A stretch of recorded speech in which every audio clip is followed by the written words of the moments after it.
Are you ready to buy your first home?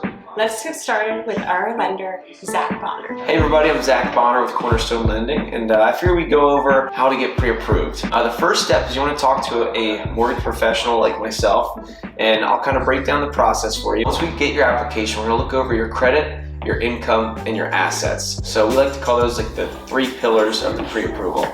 So as long as 2 of those are strong, then we're good to go. Once you're pre-approved, we'll send out the letter, and that's kind of like your ticket to put an offer in on a place. So happy shopping at that point. Load up on those big new Farmer John hams in the market. So how long does it take to do the application, and what are the ways they can do it?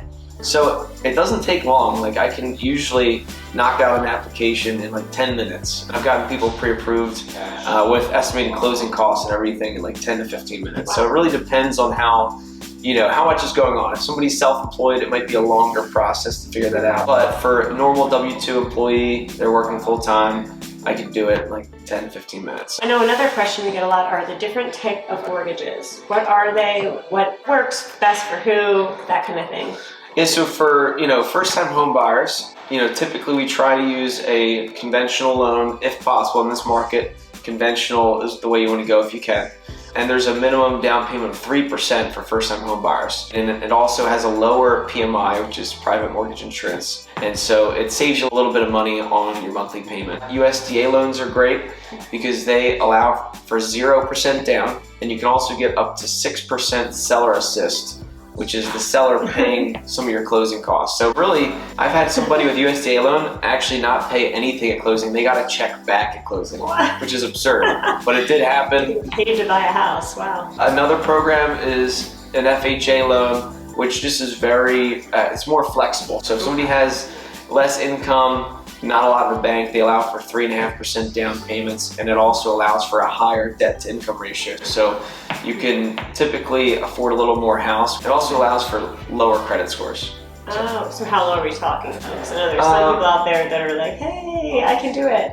How low can you go? Typically 580 is good. Okay. Now, how much cash do you think is on average needed for a closing? Let's say you want to stick to a 3% down payment conventional loan. Typically closing costs can range anywhere between 3 to 5%. I'd say 4% is probably a good marker to plan for. So if you need 3% for the down payment and 4% for the closing costs, then you're going to need 7% for the house. If you're buying a $300,000 house, 7% of $300,000 would be $21,000. So you'd want to plan for around 20K.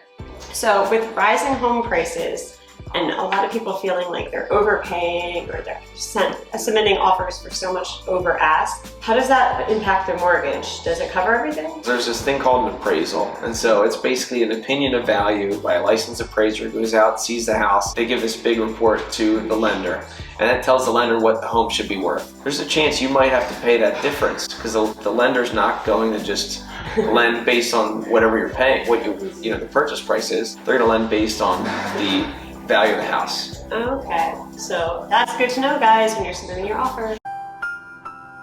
Now, I will say if you're putting a higher percentage down, you can choose to just add that difference in cost in the loan amount, increase your loan. But if you're putting a minimum percentage down, it's going to have to come out of pocket. So. Okay, so that is a perk then to doing like 20% or above. You have more wiggle room, yeah. So here's a question everybody wants to know. What's your projection on interest rates for the rest of 2022? Let me get my crystal ball. I'm just kidding. There's really no clear way of knowing, but I think it's going to stay around the mid 3% this year. I've heard that from a couple lenders, and it's going to probably go up in 2023. So if you're buying a house, it's still a great time to buy. I mean, interest rates are still low, but they are going to go up eventually. So I'd take advantage while you can because the money's cheap right now to buy a house. So cheap. So as a realtor, there are definitely ways we can go about sculpting an offer to make it the most enticing.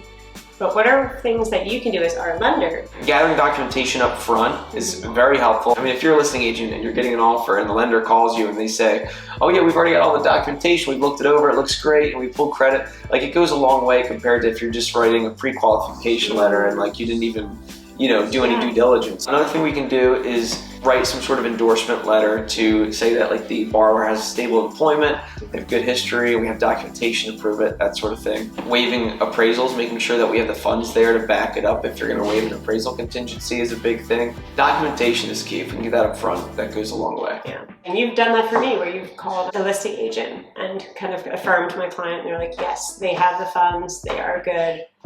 I have everything all set and ready to go. And that made a huge difference for the listing agent to know they already have essentially the offer in the bag. I think having a team together, like the collaboration and the trust, goes a long way. And that's what we pride ourselves here at Moments Marketing Keller Williams Real Estate, having everything built in. Well, thanks so much for listening. We appreciate you and look forward to working with you in the future. Nice. Thank you. Thank you. See you guys.